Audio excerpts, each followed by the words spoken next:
Okay po. Sa senior citizens naman po, Libre rin sila, automatic.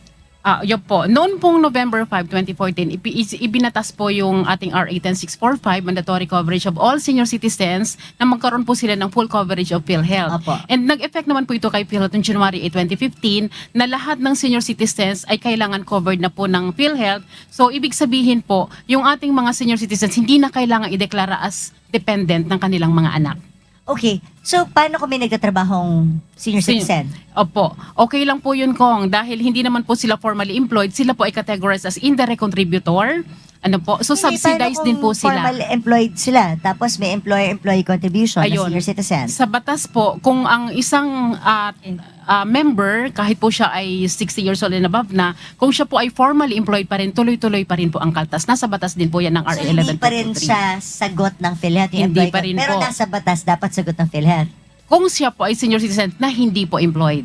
Kaya nga, Yes po. supposed to be sagot dapat ng PhilHealth. Yes po. Pero sa ngayon, hindi pa. Hindi pa po. So, lahat ng employee contribution, sa solo parents, Ayun. Yung katulad po ng PWD po, ano po, yung solo parents po ngayon, subsidize po muna yung mga under indirect contributor na hindi po Na kasama hindi doon sa, employed. yes, hindi employed. Indigent. However, yes, kung sila po naman po ay employed po talaga, yan po ay tinatalakay na rin po ng management ngayon. And again, through Execom po, for approval ng board, mag-update po kami sa inyo. so yan po ang mga utang ng PhilHealth sa atin. So, sa mga PWDs na nagtatrabaho, tsaka sa mga solo parents na nagtatrabaho, Yes po. tsaka sa mga senior citizens na nagtatrabaho, Yes po. ika-take up na daw po ito sa board.